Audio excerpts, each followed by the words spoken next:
नमस्कार बच्चों, मैं आज आपके सामने लेकर आई हूँ काव्य के गुण, कक्षा 12 हिंदी साहित्य अंक भार 1।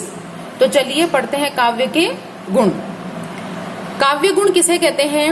रस का उत्कर्ष करने वाली बातों को गुण कहते हैं, अर्थात जिसमें कोई दोष न हो, जो आकर्षक हो। गुणों को हमने 3 भेदों में बांटा है। गुण के अर्थात 3 भेद होते हैं: प्रसाद गुण, ओज गुण, माधुर्य गुण। और इनके विशेष अर्थ मैंने बहुत छोटे तरीके से समझाने के प्रयास किया है और आपके सामने प्रस्तुत किया है। विशेष अर्थ होता है, प्रसाद का विशेष अर्थ होता है स्वच्छता, निर्मलता, खिल जाना। ओज का अर्थ होता है तेजस्विता, उत्साह, दीप्ति। और माधुर्य का अर्थ होता है मिठास, सुखमय, आह्लादित कर देना या प्रसन्न कर देना। परिभाषाएं देखते हैं हम सबकी एक के बाद एक। प्रसाद गुण, जिसके चित्त में उदित होते ही अर्थ स्पष्ट हो जाए, उसे प्रसाद गुण कहते हैं। यह गुण सूखे ईंधन में अग्नि के समान होता है। जैसे प्रसाद मंदिर में हो या कहीं पर भी हो, सबको वितरित किया जाता है, वैसे ही काव्य, ऐसा काव्य जो पढ़ने और सुनने से हमें समझ में आ जाए, जो सरल लगे, वही प्रसाद गुण होता है। उदाहरण सामने है। हे प्रभु आनंद दाता, ज्ञान हमको दीजिए, शीघ्र सारे दुर्गुणों को दूर हमसे कीजिए। तो बच्चों देखो, इसको पढ़ने से हमें पता चल रहा है कि हम भगवान से क्या मांग रहे हैं। विनती सुन लो हे भगवान, हम सब है बालक नादान। तो बहुत सरल है, जो हमें समझ में आ रहा है। तो काव्य का ऐसा गुण जो हमारे चित्त में उदित होते ही अर्थ स्पष्ट कर दे, उसे प्रसाद गुण कहते हैं। सुनते या पढ़ते ही अर्थ समझ में आ जाए। नेक्स्ट पेज पर दूसरा है अपना ओज गुण।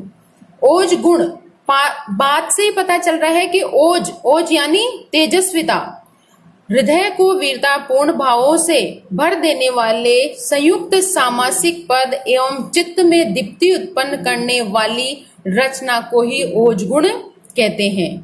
इसकी प्रमुख बातें ये है, मुख्य बिंदु हम ये बना सकते हैं इसके अंदर कि इसमें द्वित वर्ण व संयुक्ताक्षरों का प्रयोग होता है, बड़े बड़े सामासिक पद आते हैं, कठोर एवं कठिन वर्णों का प्रयोग होता है, वीर रौद्र विभत्स रसों का प्रयोग होता है, रेफ आदि का प्रयोग होता है, रेफ में रे का प्रयोग होता है, चारों तरीके के रे, और टे वर्ग भी इसके अंतर्गत आता है। उदाहरण आपके सामने, जैसे बोलने से सुनना, इसको कि बोलने से ही पता चल रहा है। चिक्कर दिग्गज डोल मही आई लोल सागर खर भरे, मन हरक सब गंधर्व सुर मुनि नाग किन्नर दुख टरे। अब दूसरा है, हिमाद्रि तुंग श्रृंग से प्रबुद्ध शुद्ध भारती, स्वयं प्रभा समुज्वला स्वतंत्रता पुकारती, अमर्त्य वीर पुत्र हो दृढ़ प्रतिज्ञ सोच लो, प्रशस्त पुण्य पंथ है बड़े चलो बड़े चलो। तो इन दोनों उदाहरणों से हमें पता चल रहा है कि इसमें बड़े बड़े सामासिक पद है, टे वर्ग है, रे का भी प्रयोग किया गया है, और सुनने में कठोर और कठिन भी लग रहा है, अर्थात पढ़ने में या सुनने में कर्कश लगे, अथवा रेफ व टे वर्ग सामासिक पदों का प्रयोग अथवा मन में उत्साह का भाव जगाए, वहां ओज गुण आता है। तीसरा है आपके सामने माधुर्य गुण। माधुर्य गुण के अंदर हम ले सकते हैं कि सुनने से मधुरता, अर्थात चित्त को आनंद और उल्लास से द्रवित करने वाली कोमल और मधुर वर्णों से युक्त रचना माधुर्य गुण कहलाती है। यह ओज गुण से विपरीत होती है।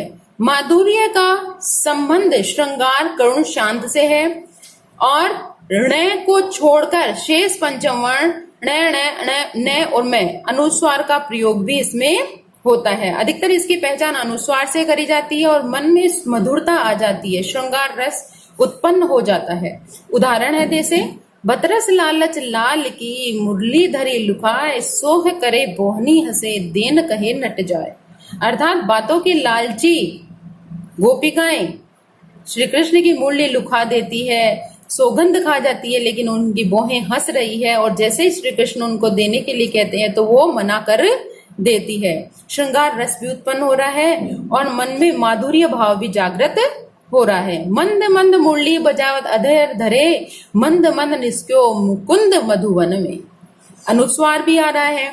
देखिए सुदामा की दीन दशा, करुणा करके करुणा निधि रोए। देखो इसमें करुण रस भी आ रहा है और न का भी प्रयोग हो रहा है, अर्थात सुनते ही मन में मिठास आ जाए अथवा चित्त पिघलने लगे व आह्लादित होने लगे तो समझो वहां कौन सा गुण है, माधुर्य गुण है। तो 2 प्रश्न इसके लिए आपको दे रही हूं। ओज माधुर्य प्रसाद गुण की परिभाषा दीजिए, ओज माधुर्यम प्रसाद गुण के एक एक उदाहरण लिखिए। धन्यवाद बच्चों, आशा करती हूँ कि आपको ये पसंद आया होगा और मैंने पूरी कोशिश करी है कि कम समय में ये एक एक नंबर के और 2-2 नंबर के जितने भी बिंदु कक्षा 11 और 12 में हैं उनको तरीके से आपको समझा दिया जाए। धन्यवाद।